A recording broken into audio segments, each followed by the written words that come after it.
Hands of a scientist, spine of a giant, eyes of a hypnotist, a run, run every day. But it was always in Chicago. I went to kindergarten, that's pre-grade school, grade school, high school, college, medical school, and residency, all within the city limits of Chicago. So I'm a pretty significantly native Chicagoan. Hey, may the good boys win.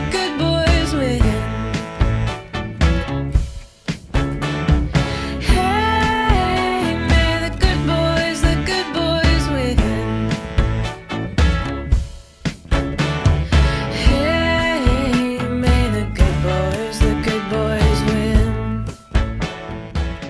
My parents weren't particularly passionate about healthy food, so I was just the typical American kid growing up with my fair share of junk food and desserts and ice cream and cakes and donuts. I can remember clearly that I would have Life cereal, and then I progressed to raw oatmeal, and that would be, my typical breakfast. And it was a lot of carbs, very low fat, and I remember believing at the time that margarine was healthy. So one of my favorite breakfasts was soft spread margarine and with cinnamon sugar on toast, and I'm sure that contributed to the dental decay. I didn't understand the basics of health back then, because I didn't really have any mentors. I had no one teach me. I had to learn this all myself. I had to make the mistakes. So a lot of what I'm sharing with people are all from the mistakes I made in trying to get healthy and making a lot of them.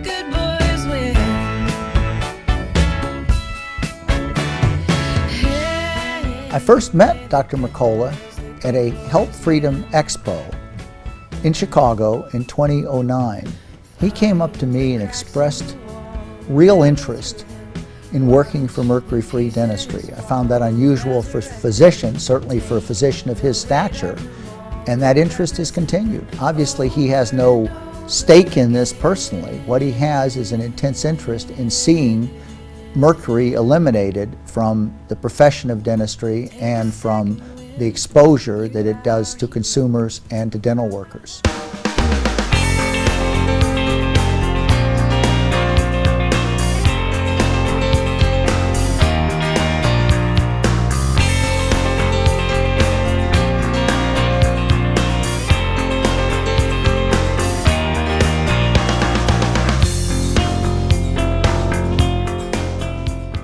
My mom instilled a passion for reading, and remember in 1968 I picked up a book, a paperback book. At that time it cost 25 cents, believe it or not.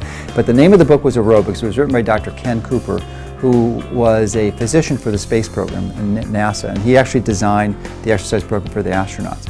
But at that time, exercise wasn't viewed very favorably. Virtually, very few people were doing it.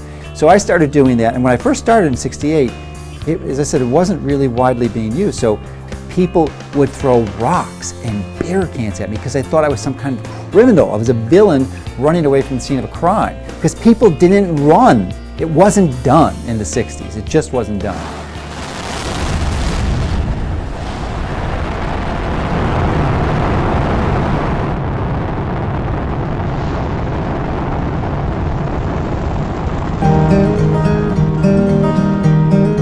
I was a freshman in high school when the first man landed on the moon. So that it captured the nation's attention, and I, of course, wanted to be an astronaut. So in high school I made the decision to be an astronaut, and the quickest way to do that was actually through the military. So I was focused on going to the Air Force Academy. Unfortunately, I grew up in Chicago, and to get an appointment to the Air Force Academy is quite difficult because of the density of the population. So my initial major in college was engineering, because I was still focused on that. And then I switched to pre-med.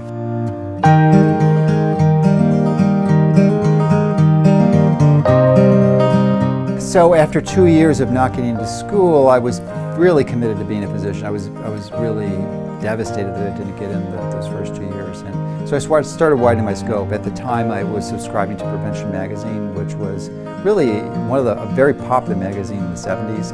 And Dr. Jonathan Wright, who was a pioneer alternative medical physician, was the editor at the time. In that magazine there was an article written by a DO who had described his experiences and that he was doing the exact type of medicine I wanted to practice. I had never even heard of DOs before. So I looked at it, and sure enough there was a college right in the city that I live in, Chicago, in a community called Hyde Park. On the very first day of medical school they told us that most of the stuff, that information we're going to give you, will be outdated by the time you graduate. The reality was that almost everything about therapy was outdated the day they told us. But he went on to say that, yes, we want to give you information so you can pass your boards and get your license, but more importantly, we want to teach you how to learn. And I'm so grateful for that, because that is the key element that I got out of that training, is that I learned how to learn. Sadly, they taught everyone else how to do this, but sadly most doctors, they just ignore that and they just get into doing their normal life experience, and even though they have the capacity to understand the truth, they don't pursue it.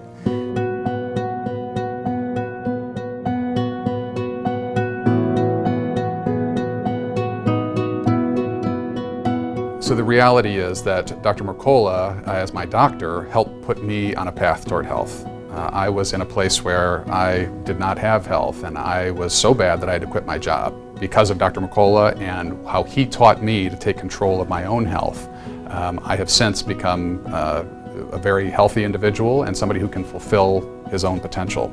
So the reality is that without Dr. Mercola's guidance and the path that he put me on in terms of learning about my body and learning about what it interacts with my body and how to truly give the body what it needs to heal and to operate at its maximum, I would not be in the place I am today.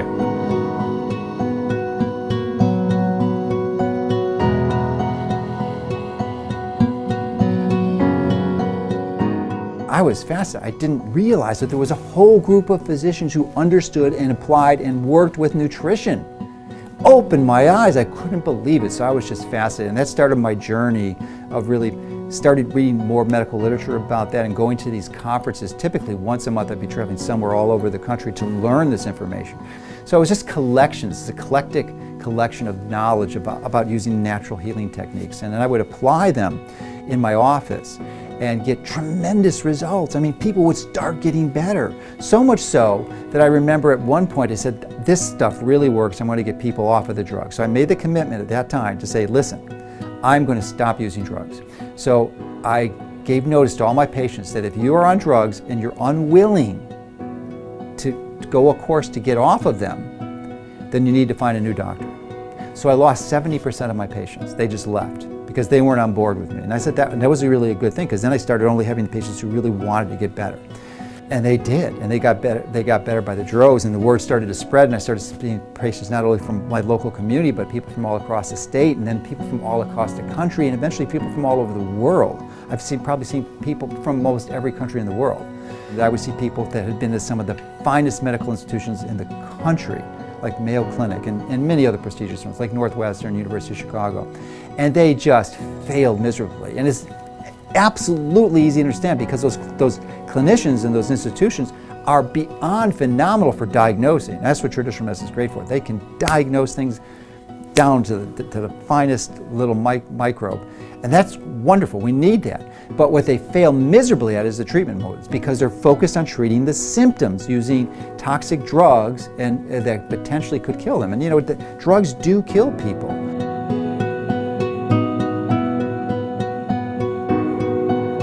I think if you look back at the last 2 decades, you see that Dr. Mercola has often been the first to clearly communicate to the public common sense ways of healing and staying well naturally. He empowers people to take control of their health by doing simple things like getting enough sleep, enough exercise, changing the diet so that the body can thrive instead of becoming sick from eating food that is not healthy. Getting exposure to sunlight to raise your vitamin D levels. So many of the things that Dr. Mercola has talked about have been embraced by people in this country and around the world. And that is why he is beloved by so many people around the world, because they now are not afraid to trust in the innate ability of their body to heal and to stay well naturally.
Since his visit down here, Dr. Mercola has really started to support us in earnest, and I think it really shows his reach. I mean, from all of the work he's doing up in the north in the U.S. To rural communities in Mexico, it's pretty incredible, and he's a pretty incredible man. And you know, his support. What's really surprised me is it's not just the financial. He's really tapped us into his network of scientists and professionals, and it's really helped us exponentially move our work forward. Because of Dr. Mercola, we are now really close to developing a very low-tech fluoride removal system. We've developed new methods of rainwater catchment, which is another source of water for the rural communities that isn't contaminated with the arsenic and fluoride. You know, Dr. Mercola is really someone who's making a difference in that, and I can't speak for everybody, but really on behalf of my team here at Cadiz, Mexico, and you know, the communities we are working with right now. Thank you so much, Dr. Mercola. We don't have the words to really express our gratitude.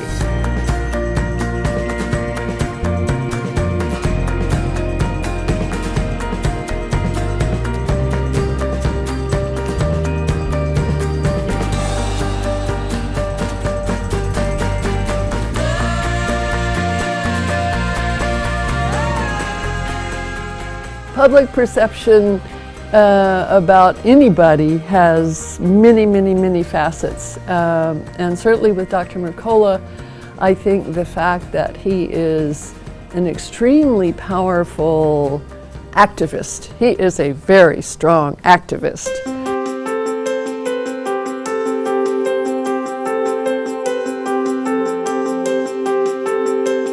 Hi, I'm Dr. Mercola from Mercola.com. And I'm Ronnie Cummins from the Organic Consumers Association. And we've got a really important message for you today where you can make a phenomenal and profound difference in genetically modified food with an exciting initiative called the California Ballot Initiative. We're all gathered up here on top of this, in front of this clock tower, because the time has come for genetically modified foods to be labeled in the state of California. Yes, on 37. It's Californians versus the corporations. Major funding by Mercola.com Health Resources LLC and the Organic Consumers Fund. I want to thank everybody for showing up here today. The fact that we have so many regular, ordinary consumers and citizens showing up on a Wednesday afternoon at 2 p.m. goes to show this is truly a citizens-led initiative. The community stood behind all of us, and together we won this battle of fighting the biggest chemical corporations in the world, and the people of Jackson County really spoke up and showed what was important to them. The unofficial election results have 66% of voters supporting the ban. That's more than 31,000 people. It makes Jackson County the only county in Oregon to be able to officially ban those GMOs. And I'm highly confident, there's not a doubt in my mind that we will be absolutely successful in eliminating GMOs from the United States, and also in removing fluoride from the water supply in the United States, and eventually the world, because we're making major progress. We're seeing victories all along, and we're bashing them down slowly but surely. It's really a David versus Goliath. I mean, we're against enormous corporate pressures, and we're outnumbered funds-wise. But we've got the truth on our side, and we've got, and that's the biggest component. And thankfully, the internet allows us to educate the masses to understand this and rally them to action. Dr. Mercola's impact on people has been huge, especially in our network. I know for a fact, in going around the world, that many of today's activists fighting, and often successfully, fighting fluoridation in their communities, in Canada, in the United States, and in many other countries, were inspired by Dr. Mercola's messaging on our behalf. Dr. Mercola is a pioneer. He leads the way on showing us why medicine needs to change, why healthcare practices, the establishment medicine needs to change. He courageously steps up where others have feared to tread. I think people feel, based on the information that he supplies them, remember, he's not just giving information about specific products, he's giving ideas. He's giving people information that they can use in their lives, and ideas that allow them to think more broadly and keep looking around. For that reason, I think people feel that they can trust Dr. Mercola. He is just a fount of information, and the team that he has gathered together to put together phenomenal information on his website and his books and the like has had a profound influence on the discussion in the country, and also on many individuals themselves.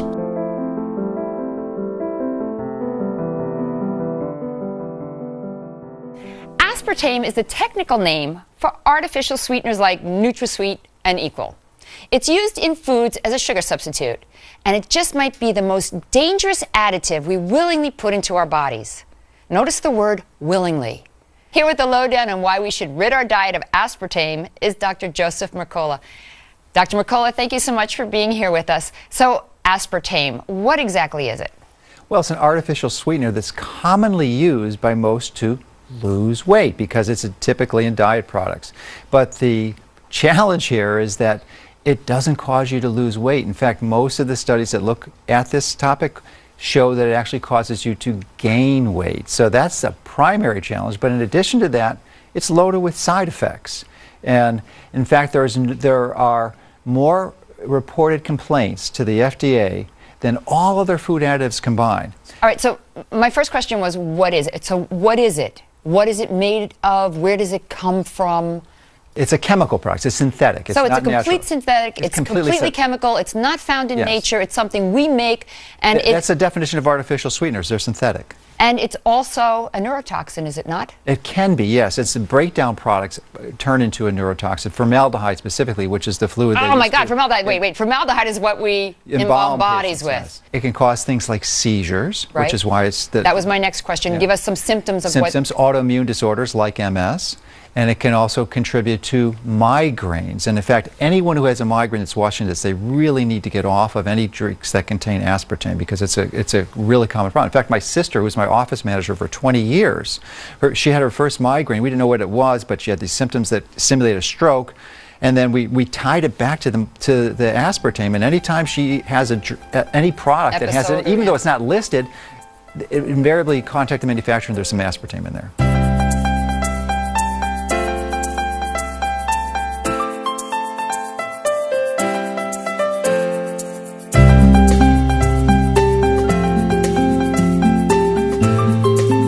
I mean, basically, all of us are fighting corporate greed and government indifference or corruption. And we're all fighting it in different ways, and it has been just wonderful to have this solidarity. Solidarity from Ronnie Cummings, solidarity from Charlie Brown, from Jeffrey Smith, and from Barbara Lowe Fisher and the others, and holding us all together, bringing us all together, Dr. Mercola. It was a wonderful idea, and we're really feeling the benefits of it in terms of the support we're getting, the number of people that support us. I don't think this would have happened, A, without Dr. Mercola, and B, without the Health Liberty Alliance. Please welcome Dr. Joe Mercola. Thank you for having me. Joe, let me ask, why is the medical community, the medical establishment, so up in arms about what you have to say? Well, I think it's primarily because we have two different models. My model is to really help people understand that they can take control of their health, that they can take responsibility by natural lifestyle approaches, by eating the right types of foods, exercising properly, and drinking the right type of pure, clean water. And the other model really is focusing more on a magic pill solution, which really is focused on treating the acute symptoms. So they're really two divergent models. But what you're saying, I'm forced to ask the provocative question, do you like being controversial? Well, when I think of controversy, it's not something I seek to attract, but I'm reminded of a German philosopher, Arthur Schopenhauer, who 200 years ago talked about truth. And he said, all truth can be divided into three stages. First, it's ridiculed, then it's violently opposed, and then finally, it's widely accepted as self-evident.